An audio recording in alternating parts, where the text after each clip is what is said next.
So one of the key issues that I come across in both startups and businesses that I've been going for a while is how to approach BD campaign planning. I think the reason why that is because a lot of businesses start with sort of building around their existing network. So when you first sort of launch, you'll get the businesses that people that you already know, people in your network, obvious people, past clients, etc. So you work on that sort of first circle, and you can do really, really well on that circle for quite a while.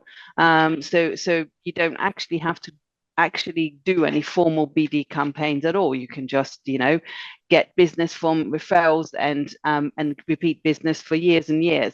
But it's the times like at the moment when things are a little bit unclear, unsure, the market's a bit nervous, and in times of recession, of course, when you realize that you need to work harder on your sales, and then you kind of go, okay, let's do some BD campaigns. And it's about how do you start to do a proper BD campaign. You have to be strategic. There is no point just going out there and just sending loads of emails, going on LinkedIn and connecting with loads of people. The point of what you're doing should be strategic, and you need to understand who you want to go after and who is your audience. Because if you don't know who your audience is, and I see this all the time when people are creating marketing materials, and we look at it and they go, well, who is this aimed at? And they're not actually sure. And when you actually start thinking about who is it aimed at, the marketing materials are wrong.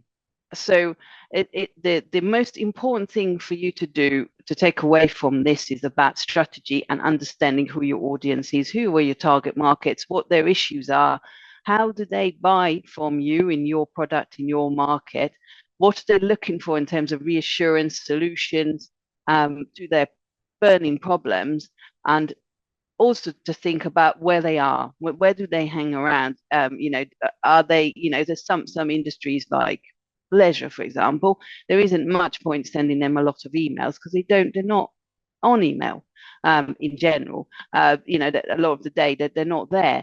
Other people will not ever answer the phone. Like, look, tech companies don't answer the phone. So it's about thinking about how are you going to then approach these audience. So what do they want to hear from you? What should you put forward? And then how are you going to approach them, and how are you going to structure your campaign? What you're actually going to do in the campaign is just the tools, and the tools you use come last. So that the order in which to go at this is to look at strategy first. So what you're selling, what's the product, is it clear in terms of what's the value that it brings, but also the costings of it? Is there ways to productize it to make it a little bit easier for people to buy it, particularly if it's quite high value? Is there a step in, a foot in the door that you can offer to people, first of all? Then you go and look at your marketing materials once you're clear on who it's for, what the products are, and how you're going to present them. Then you look at your marketing materials, your website, which is always really key, because people will look at your website as their first point of call when you approach them. And if your website isn't right, that would ruin your sales. So it's really important to make sure that it's right, and what you send to them is right. And you've got case studies and customer testimonials to get them over the line, and calls to actions and different things like that. So it's important to think of it as a process, because it is. And use your existing experience, because you've been, even if you're a startup and you've only got experience of selling in the past in that industry, if you're an existing, if you've been in existence a long time, you're an established business, look at where you've had success, because you already have sales knowledge in your business and BD knowledge in your business. It's just about looking for it and pinpointing it. So your current clients, how did they buy from you? What were they interested in? What are they interested in now? Why are they staying with you and giving you more business? Why do they like you? All of these things should feature in your strategy and your understanding. And also, I think it's really important to understand that you've got to keep going. I know that I call it to join the carousel. So when we join the carousel with our new product, we're very excited about it. And rightly so. If we weren't, we shouldn't be doing it, right? But other people will take time to join your carousel. They're going to take time. People are busy. They get a lot of, the amount of kind of outreach that's happening is grown massively in the last 15 years, and with email, with LinkedIn, almost every new way that people find to approach other people is then copied by others and become a very busy place.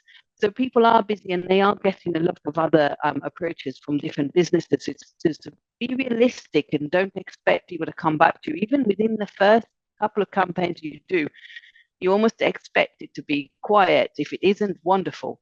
But generally, it does take time to get people to sort of react and come back to you. So it's about experimenting in different things that you may have not done in the past, and thinking about the clients. So putting yourself in your target market's shoes. When is their busy period? What would they be sort of looking at right now? What would make them move forward? And be bold with it. Try different things. Obviously, all to fit with your brand language and what you're comfortable with. But I think it's important not to take these things to heart too much, and to be persistent in a really polite manner. So you don't want to be annoying. You don't want to send people 1,000 emails a week. I don't think that works. Some people do it. I don't think it works. You want to try different methods as well. Maybe contact them in different ways. Maybe email them and then call them and then connect with them on LinkedIn. Try different things to really try and immerse your brand in them, so they see it everywhere.